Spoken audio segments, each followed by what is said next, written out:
Umegusia swala la wewe kufanya misaada, kutoa watu. Kitu gani kilikugusa ni kwamba okay, nje ya kutengeneza content sasa nianze kugawa misaada? Ni kwa sababu tu wewe labda kuna muda unajikuta una act watu wanakusaidia au tu basi ni moyo ambao unao tu kutoka before?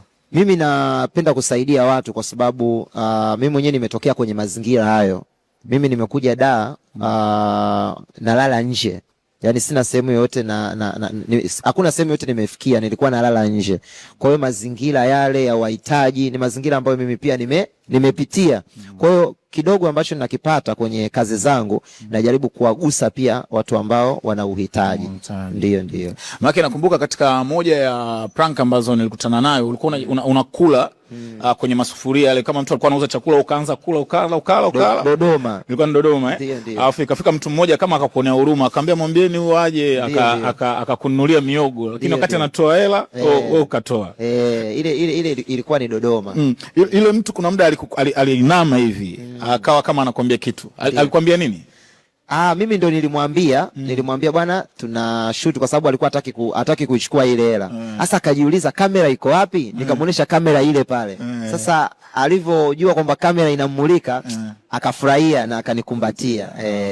Akusema lolote? Alisema tu Mungu akubariki. Yeye kitu ambacho alikifurahia. Wewe binafsi ukiangalia uko na akili zako timamu, ulijifunza nini pale? Mimi kila siku najifundisha. Yaani nafanya vitu, najua mimi simpangi mtu kwenye content. Yaani mimi ninafanya kitu kitakachotokea ndio hicho. Kwa hiyo yale matukio mengi yanayotokea mimi najifundisha pia vitu vingi sana. Najifundisha pia kwamba ikiwa mimi ni mzima napitia changamoto kama hizi. Sasa je, watu ambao ni serious kweli ni vichaa inakuwaje huko mitaani jinsi wanavyokuwa wanashukuriwa? Watu wengi wanaona unawasumbua watu mitaani. Wewe binafsi unaona ni mstari kati ya burudani na kuwakera watu? Unaona ni mstari upi kati ya burudani na kuwakera watu?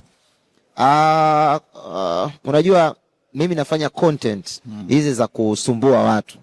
Mwanzoni mimi nafanya kama content tu burudani, lakini mwisho wa content huwa nazungumza na yule mtu na nampatia zawadi. Kwa hiyo naona pia inaweza ikawa ni njia pia ya kupata mtu riziki kupitia hiki ninachokifanya.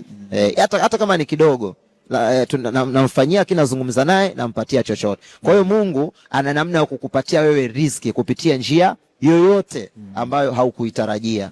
Ndio.